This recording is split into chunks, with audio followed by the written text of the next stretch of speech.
Halo, selamat datang kembali di Arts Channel. Kalau kalian bertanya kepada kita ya, kenapa di awal perilisannya RTX 3090 dan juga RTX 3080 kita nggak nge-review kedua VGA tersebut?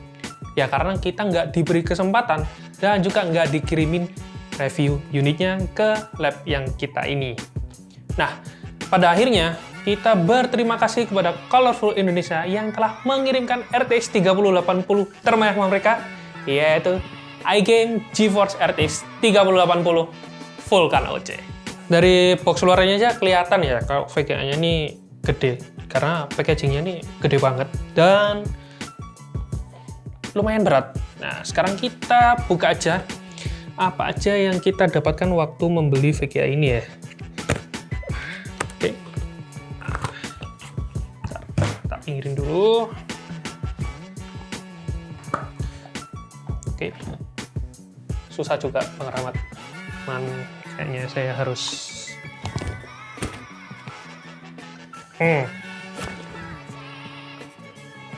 kenapa nggak mau keluar ya? Cut. Nah, ini ada dua packaging luar dan packaging dalam. Dan ini berat banget ini, sumpah. Gua tarik aja deh. Oke. Ini packaging dalamnya, dibukanya di mana? Oke, dari sini. Kita tarik dulu penguncinya ini. Oke. Nah. Wow. Ini beda ya. Biasanya kalau packaging VGA itu ada box dalam kayak gini, terus tinggal dikasih apa namanya, Mat? Foam, ya, kayak foam. Tapi ini kayaknya kain deh. Bentar, saya lepas dulu sarung tangan ini biar saya ngerasa kayaknya ada yang beda dengan kainnya ini. Nah, ini kalau orang kain bilang, ada yang bilang sweat ya. Kalau saya bilang ini adalah bludru. Dan ini ada kotak. Kita pakai dulu biar nggak mengotori barang-barang yang di dalam sini. Ada kotak ini.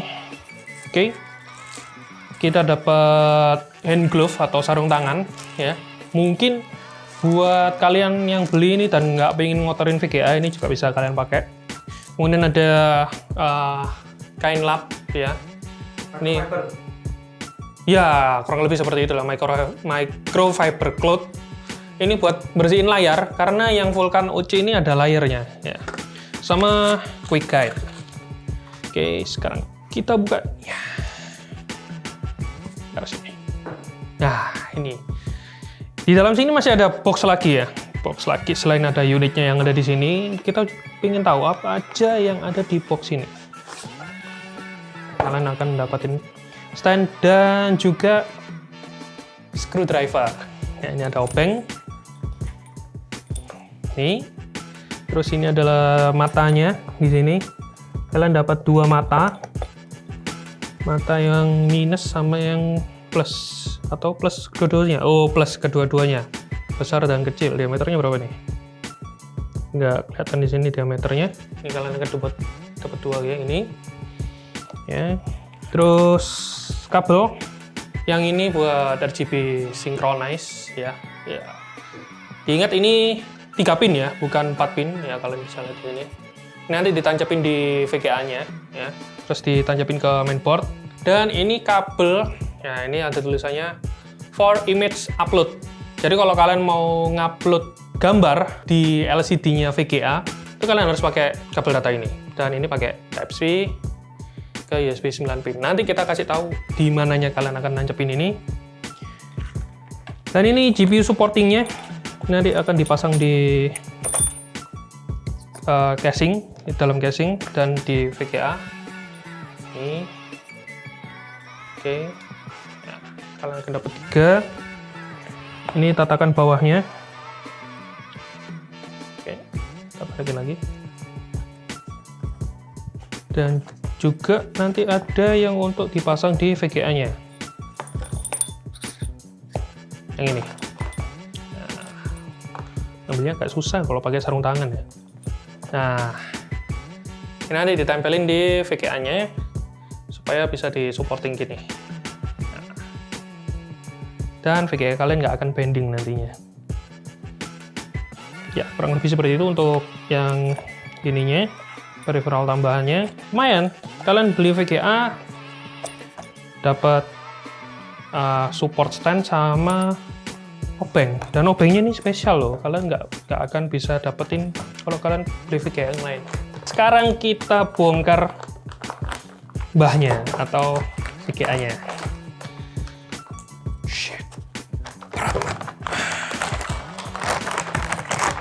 Oke. Nah, ini VGA-nya. Kalian akan mendapatkan 3 fan. Ya, ini double bell bearing kayaknya. Ya. Dan ini uniknya, biasanya ini tulisan kayak merek dan tipe VGA itu kan dia akan ikut berputar ketika fan-nya kalian berputar. Ini enggak. Dia ini udah kepasang di tulang, jadi kayaknya nggak akan bergerak. Terus, nah ini yang saya bilang tadi, kalian akan dapetin ini LCD display. Ini ukurannya 480 kali berapa ya, saya lupa. Dan ini bisa nih. Enaknya nih, kalau kalian taruh di bench table, kalian masih bisa lihat LCD-nya. Kalau kalian taruh di casing, kalian masih bisa lihat seperti ini. Terus ini ada, kalian harus nancepin 3x8 pin ya. 3x8 pin di sini. Di belakang sini kalian mendapatkan 3 display port dan juga HDMI 1 sama one click OC. Kalau ditekan gini, ini modenya overclock mode, tapi sangat disarankan kalau kalian menghidupkan normal OC maupun overclock mode, itu kalian harus matikan dulu, terus kalian tekan, baru nyalakan PC-nya. Jangan sampai kalian dalam keadaan nyala terus kalian tekan. Karena ini modenya switch BIOS. Dan di sini, kalau kalian mau nancepin tadi kabel yang untuk image sama RGB yang untuk ke mainboard, ya, ini kalian harus nancepin di sini sama ini USB Type-C-nya. Ya, kurang lebih seperti itu untuk di bagian belakangnya. Nah, seperti ini. Ini RGB ya, jadi addressable dan kalian bisa setting bagian belakang ini menggunakan software dari Colorful ini, iGame Center, maupun setting image display yang untuk layar sini itu juga pakai softwarenya iGame Center. Untuk spesifikasi dari VGA ini itu kurang lebih mirip dengan Founder Edition, hanya berbeda di boost clock-nya karena dia punya overclock mode. Jadi boost clock-nya ini up to 1800 bahkan bisa lebih. Nah, kurang lebih seperti apa, dan kayaknya kalian penasaran ya gimana tampilan dari LCD display di VGA ini. Langsung aja kita pasang ke testbed yang kita pakai biasanya. By the way, kalau kalian mau membeli VGA Colorful RTX 3080 yang Vulkan OC ini, pastikan ulang PC kalian atau casing kalian itu bisa dipasangi VGA ini, karena VGA ini lumayan cukup tebal dan juga lumayan cukup panjang ya. Ya, untuk panjangnya itu di kisaran 31 cm dan ketebalannya itu ini makan 3 slot PCI. Jadi kalian harus pastikan mainboard kalian punya cukup banyak PCI kalau misalnya kalian mau pasang peripheral lainnya selain VGA ya. Dan untuk tingginya itu di kisaran berapa nih? Oke, 12,5 cm. Ini adalah tampilan awal kalau misalnya kalian hidupkan VGA ini di testbed kalian dan juga kalian nyalakan softwarenya yang iGame Center. Tentunya akan keluar yaitu adalah system time dan juga software monitoring. Nah, kita udah nyalakan softwarenya yang iGame Center dan tampilan awalnya seperti ini. Kalian bisa lihat. Dan di sini adalah monitoring prosesor dan juga GPU kalian yang udah kemakan berapa persen untuk ketika jalan idle. DRAM maupun networking ini juga bisa dimonitoring di tampilan awal. Nah, untuk men-setting LCD dan juga RGB pada VGA ini itu masuk di menu berikutnya. Nah, di sini ada 2 ya, LCD setting maupun light setting. Nah, ini oke, kita bikin aja. Kita masuk ke RGB dulu ya. Nah, RGB-nya ini cuman ada beberapa tipe atau menu ya. Ada static, kemudian flicker, ada breathing, ya. Kemudian tuning, ini bentuknya seperti ini, dan macam-macam. Kalian tinggal men-setting sesuai dengan keinginan kalian. Brightness maupun speed-nya dan directional RGB ini muternya kemana, karena di bagian sini ya, di bagian logonya iGame yang di belakang sini itu RGB-nya muter. Arah putaran RGB-nya itu bisa kalian pilih di sini.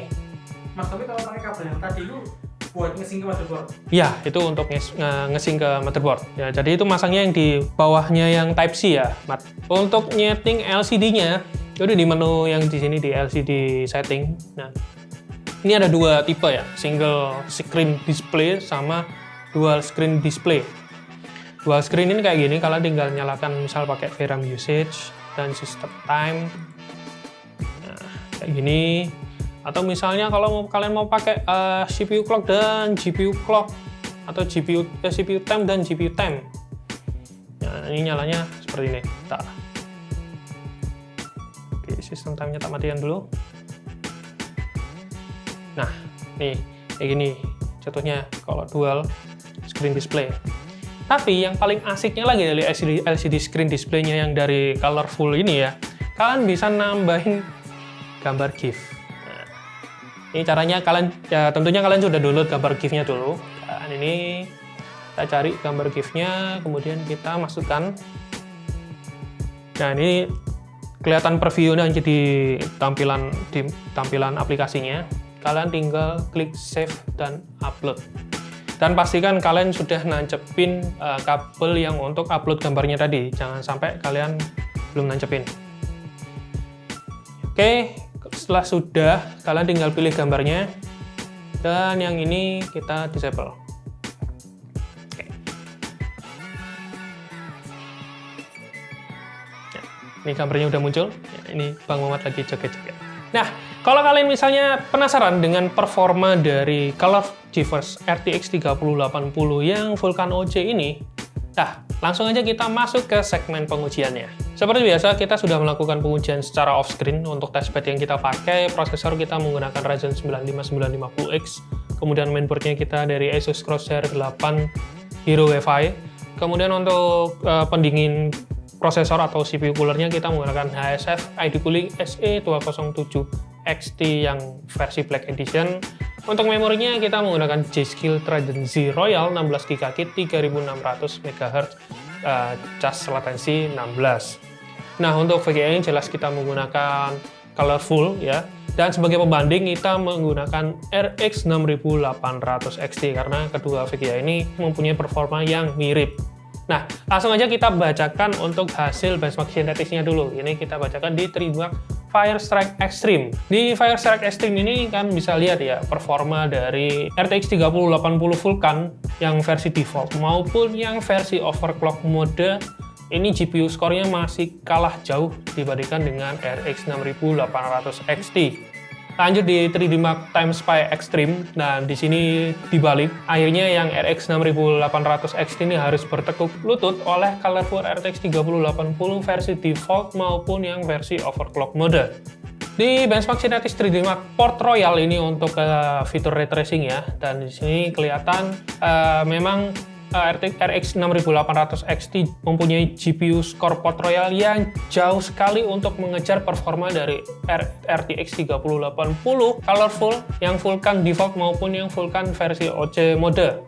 Lanjut di 3D Mark Feature Test, dan ini adalah DirectX Feature Test. Ini pure, jadi semua VGA yang mempunyai fitur ray tracing di sini dites. Dan kembali lagi RX 6800 XT ini harus mengalah dengan colorful RTX 3080 Vulkan default maupun yang versi OC mode. Di sini average FPS-nya lumayan yang untuk RTX 3080 ini bisa mencapai di kisaran 45 average FPS. Untuk di rendering 3D, ya karena di Nvidia itu dia mempunyai dua pilihan ya. Kalian bisa rendering menggunakan CUDA ataupun menggunakan Optix. Dan yang menggunakan Optix ini beneran kenceng parah. Ini terlihat jelas bahwa rendering skin dari BMW maupun Classroom dia mendekati peringkat pertama. Ini yang pakai Optix. Kemudian yang di peringkat kedua itu ada dipakai rendering pakai CUDA. Sedangkan untuk RX 6800 XT yang menggunakan OpenCL harus mengalah di kedua rendering mode dari Nvidia ini, Optix maupun CUDA. Lanjut di game Assassin's Creed Valhalla.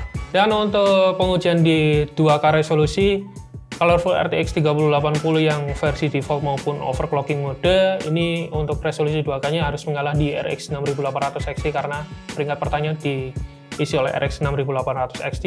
Tapi ketika kita nyalakan 4K, kita naikin, masih belum bisa mengejar ya RTX 3080-nya. Jadi peringkat pertama masih diisi oleh RX 6800 XT. Di game Shadow of the Tomb Raider, ya, ini sama persis, namun di Shadow of the Tomb Raider ini karena ada fitur ray tracing, jadi kita nyalakan ray tracingnya tapi tanpa DLSS. Jadi di sini kelihatan mana VGA yang mempunyai fitur ray tracing dan mempunyai performa yang kencang ketika bermain game dengan ray tracing menyala. Dan tentunya yang tanpa ray tracing untuk RX 6800 XT di resolusi 2K dia memang paling kencang. Namun ketika kita nyalakan ray tracingnya, di resolusi 2K maupun 4K ini harus mengalah dengan RTX 3080 Vulkan ini, yang versi default maupun yang versi overclocking mode. Lanjut di game Metro Exodus. Ini sama, namun yang Metro Exodus ini karena kita matikan DLSS-nya, ini juga sama. Di performa 2K-nya RX 6800 XT ini harus kalah dengan performa dari RTX 3080 Vulkan yang versi overclock mode. Namun untuk yang versi default ini hanya berbeda kisaran 3 fps untuk performa di 2K resolusinya.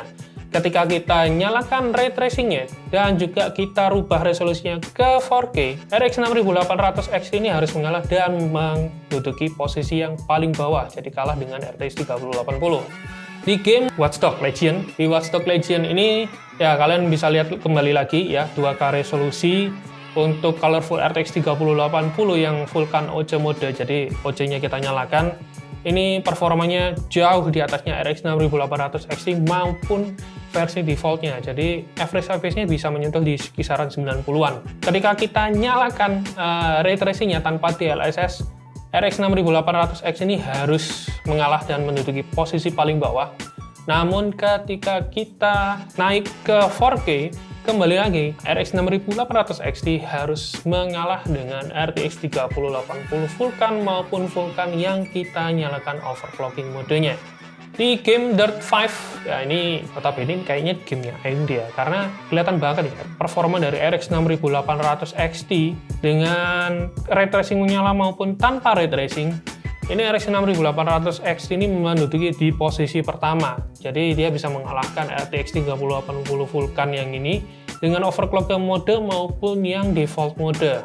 Lanjut di game The Rift Breaker, kembali lagi masih tetap sama ya, RX 6800 XT menduduki posisi pertama dengan mode ray tracing on maupun ray tracing off di resolusi 2K maupun 4K. Nah, untuk pengujian power consumption ya ini sama seperti halnya pengujian yang sebelumnya, jadi kita menggunakan alat yang khusus untuk mengukur daya dari VGA, hanya VGA-nya aja. Dan kita mengetes menggunakan 3D Mark Wildlife, kita stress test selama 5 kali loop.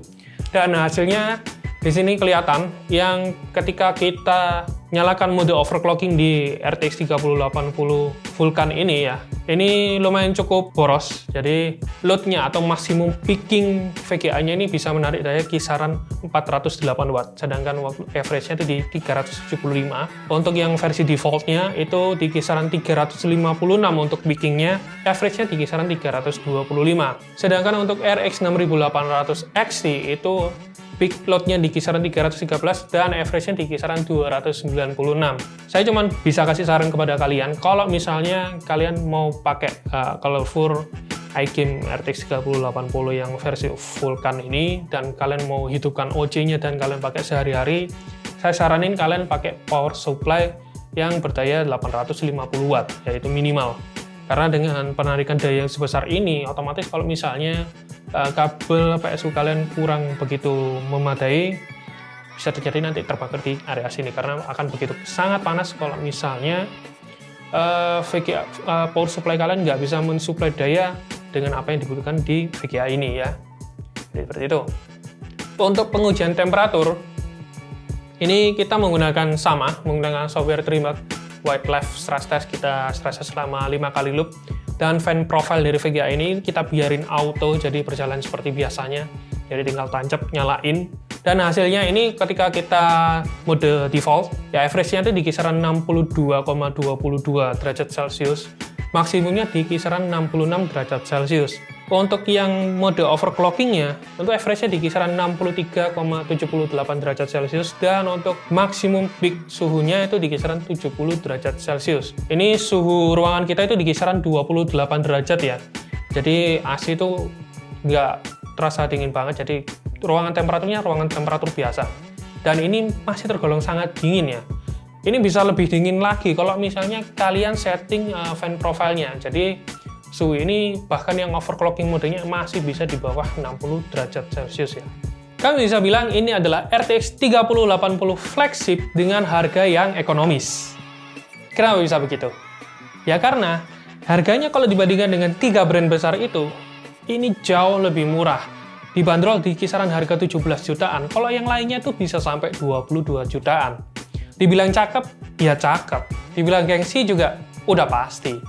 Ini juga udah ada display flipnya, dan bukan display yang patah-patah 15 fps. Ini adalah proper display yang tertanam pada sebuah kartu grafis. Kurang mewah apa coba? Kelengkapannya juga prestis banget. Kalian bisa dapatkan sarung tangan, kemudian kalian juga bisa mendapatkan GPU holder yang tidak bisa membuat GPU kalian bending, dan juga foamnya itu terbuat dari bahan sweat atau orang bilang adalah bahan blue. Dari sekian banyak unboxing, ini yang paling spesial menurut kita. Kalau kamu merasa sultan dan kamu menginginkan RTX 3080 ini tanpa harga overpriced dan juga tanpa kehilangan gengsi, kalian bisa pilih colorful RTX 3080 Vulkan. Sekian video review iGame GeForce RTX 3080 Vulkan OC dari kami, tim ARX. Kalau kalian suka baca artikel, jangan lupa mampir di website kita di arx.co.id. Kalau kalian punya Instagram, jangan lupa follow Instagram kita di @arxkdmedia. Suka dengan video kali ini, jangan lupa klik like, komen di bawah kalau kalian misalnya punya banyak pertanyaan mengenai VGA ini. Dan share video ini sebanyak-banyaknya, jangan lupa subscribe. Salim Mukhtar, ciao.